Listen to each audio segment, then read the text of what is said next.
Paolo's got a red cap and a fairy token available to defend himself with. Okay. The red cap can take out the Vanquisher here. Block it, come back, shoot it full on. What does he do with his fairy token, right? He's going to make it, it's going to tap Pendelhaven and soak up 2 damage. So Paolo lines up fairy token, blocking fairy token, and red cap versus Vanquisher. I think I would just Pendelhaven my elf here. Yes, absolutely fine. Yeah.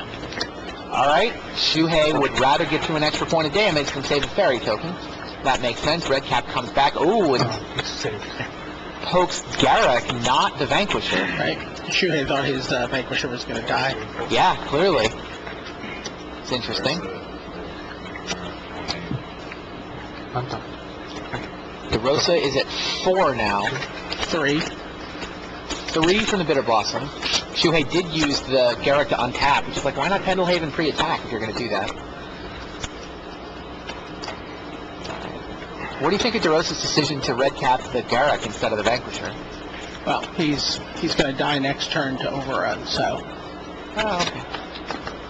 he kind of has to.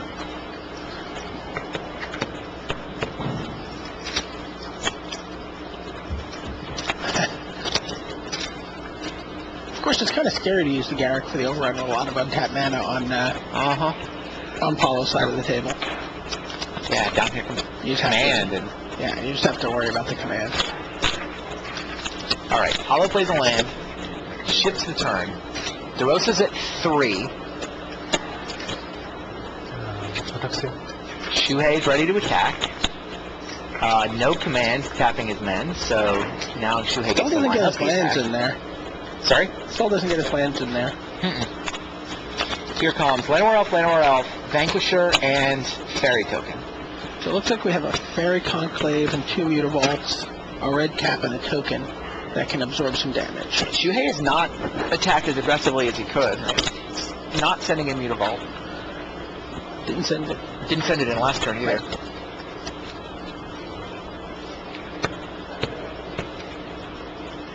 And again, doesn't do double tricks with his Pendelhaven. Right.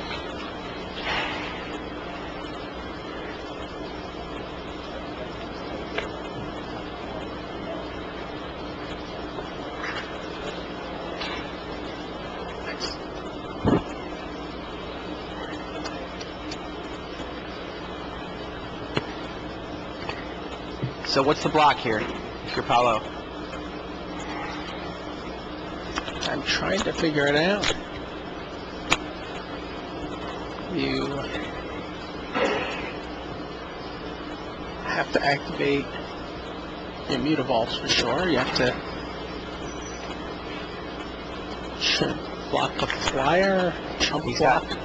He has no good block on the Vanquisher, and he has to trade 2 Mutavaults for it, or a Mutavault and a Fairy Conclave if he wants it.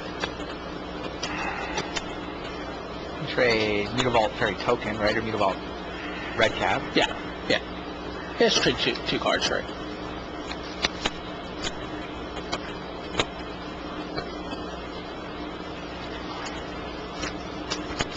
I mean, there's a right answer here, but it's really just it's just giving you whatever Paolo does. But it's just giving you the slimmest chance. Well, he's going to play a Vendilion click. It looks like. Yeah, it looks like. Who is he going to click though? Goes for Shuhei. Sees a backup Garrick and a Treetop Village. Lets him He keep them. chooses not to use it. All right, here's Mutavault. Puts that in front of Llanowar Elf. Red cap in front of the other elf. Blocks, manages to block everybody. Token on token. Click on Vanquisher. Red cap on Elf. Mutavault on Elf. So he actually found a pretty good block, right? He's winning every matchup. Right. Except Pendelhaven gets to save one of the elves. And presumably he's going to use the Pendelhaven to beat up on the Mutavault. Right.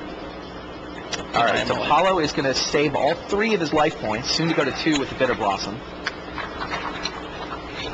Mass carnage. Mutavault goes down. When the dust settles, the only thing left in play is 1 Llanowar Elf, which got saved by Pendelhaven, and Shuhei still has a Fairy Token. Kind of surprised he didn't put the Treetop on the bottom and hope for something.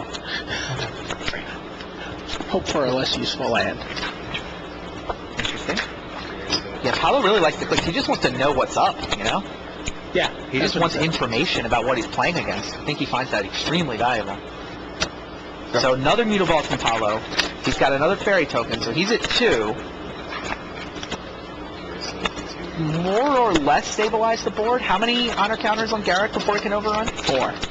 It can go right now, but it has to go at sorcery speed. Right. Which means it's a real gamble with Cryptic Command. Right. So Shuhei activate a Mutavault. activates Mutavault Vault, does not use Garrett. Activate Garrett. I think Shuhei is just like, well, your Bitter Blossom is going to kill you. I just need to keep you busy while Bitter Blossom does my work, right? I think that's a lot of why Shuhei's been aired on the tentative side, right? He doesn't want to move all in because he doesn't need to. Paolo activates a Mutavault Vault.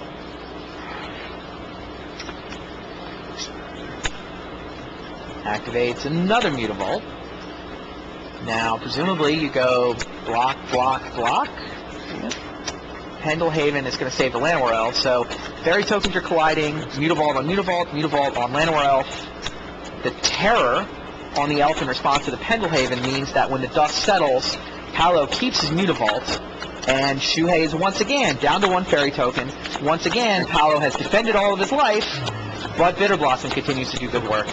Now Shuhei plays a Tarmogoyf. And makes a 3/3 token. And makes a 3/3. There it is. Shuhei Nakamura defeats Paolo Vitor Damaderosa 3-2. Great match of Magic. Paolo played spectacularly, but Shuhei had his deck set up well against fairies. Shuhei Nakamura manages the 3-2 win.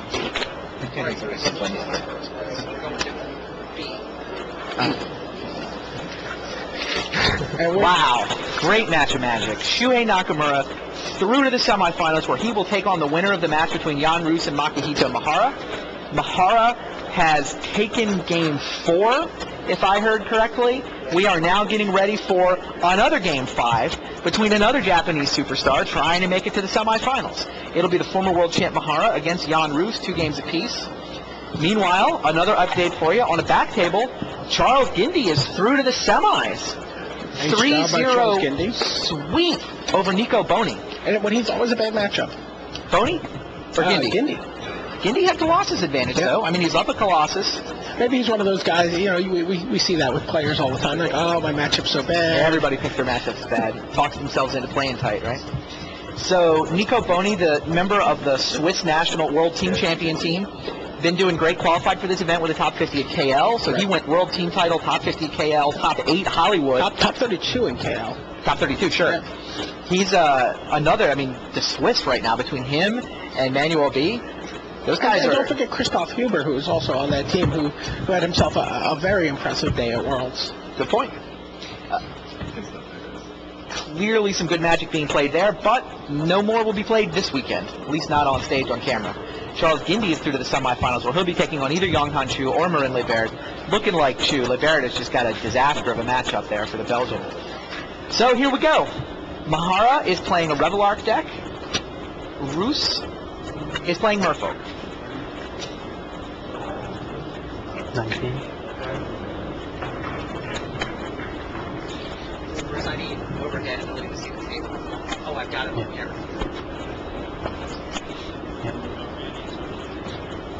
Yeah. Looks like Jan Roos has come out of the gate very quickly here with Curse Catcher, and I think that's a Tideshaper Mystic. Tideshaper Mystic is, these guys are all Merfolk of the Pearl Trident Plus. Yeah. Merfolk of the Pearl Trident, good enough to play. Oh, now I can attack the Force Spike. Or I can, you know, make a land and island walk you.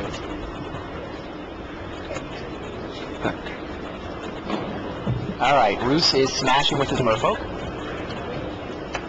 Pretty good start. I mean, that's how he's got to win this matchup, right? He's got to come out. He's got to come out fast. He's got to win the game before Mahara can stitch together his combo. In particular, he's got to try to win the game before